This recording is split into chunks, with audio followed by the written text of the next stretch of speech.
केजरीवाल जी की बड़े बेआबरू होकर निकले तेरे कूचे से। Kejriwal bail hearing, Delhi high court has stayed the order of bail till the order is pronounced.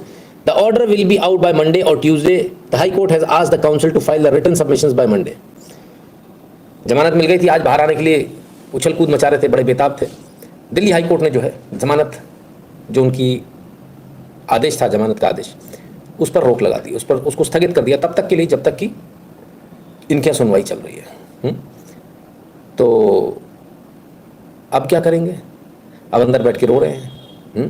कुछ लोग बाहर रो रहे हैं कि जैसे ईडी सीबीआई का दुरुपयोग हो रहा है, ऐसे दुरुपयोग हो रहा है, फलान हो रहा है, ढिकान हो रहा है। तो कोर्ट मतलब आपके हिसाब से ट्रांसपेरेंट नहीं है? ऐसा मेरे ख्याल से कोर्ट सबके लिए ट्रांसपेरेंट है और कोर्ट अपना काम बहुत अच्छी तरह से कर रहे हैं।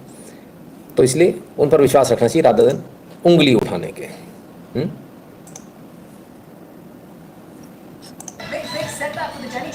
Now, the Delhi High Court has said that there will be a stay on the bail order of Arvind Kejriwal till they take up the matter, till their hearing is complete. As we speak, the Delhi High Court is hearing the matter. So what it means is essentially a delay in his bail if the High Court chooses to go ahead and side with the Rouse Avenue Court order. If they choose to go ahead and hold the Rouse Avenue Court order, it means that there's no respite for now for Arvind Kejriwal. The Delhi High Court will decide on the ED's plea, when the Enforcement Directorate so far has argued in court that they didn't get a chance in Delhi's Rouse Avenue Court to put forth their arguments, and that's why they're challenging the bail in the Delhi High Court. So a decision will be taken if a stay is needed on the bail order or not. And importantly, the Delhi High Court has said that there will be no proceedings before the trial court till the Delhi High Court hears the case. Srishti Ojha is joining us. बात सिर्फ जमानत नहीं देने की नहीं है, बात उससे भी आगे निकल गई।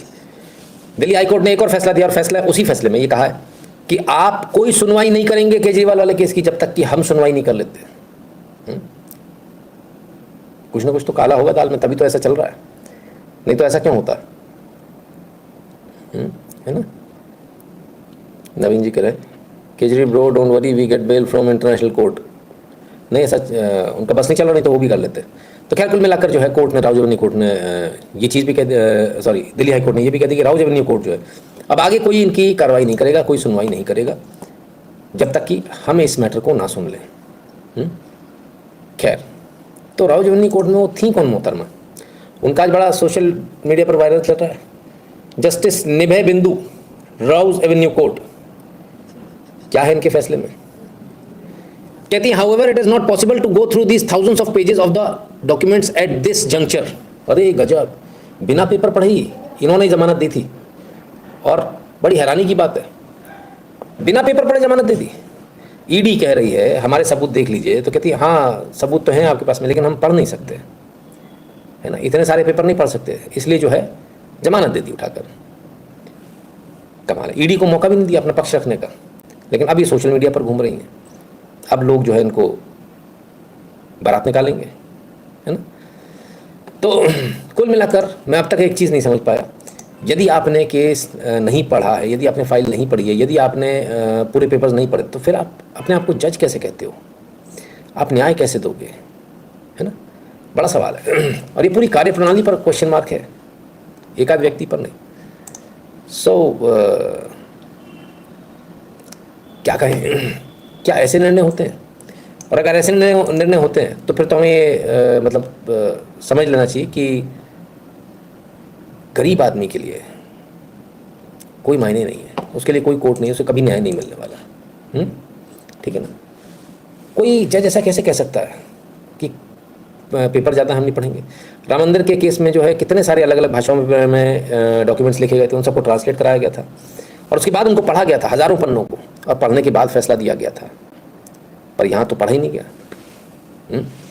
और कह दिया कि भाई दम नहीं है, हम तो इस केस में दम नहीं है, हम तो जमानत देंगे। चलिए जमानत दे भी दी, लेकिन हाई कोर्ट से स्टे हो गई, है ना। ये इनका सिस्टम है, इको सिस्टम है काम करने का। पैसा फेंको, इंसाफ ले लो, देखते हैं क्या होता है। कोई बड़ी बात नहीं, ऐसा भी हो सकता है। आइए पर जरा संसद चले, वहाँ कोई कुछ कह रहे हैं, सज्जन सुने।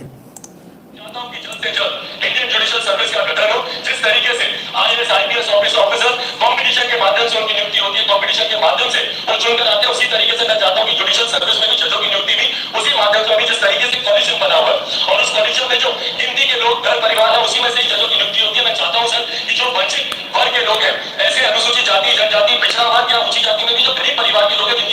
चाहिए।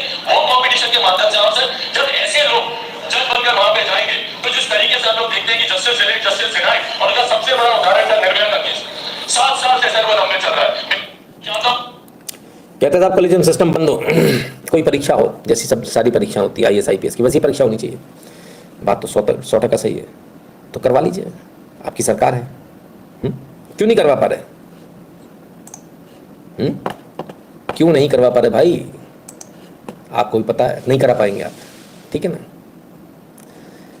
चलिए आगे चलते हैं, और आगे चलने से पहले एक बार पुनः आपको QR कोड दिखा दूं। कृपया कर QR कोड को स्कैन करके अपना पेमेंट कर दें। नाम और नंबर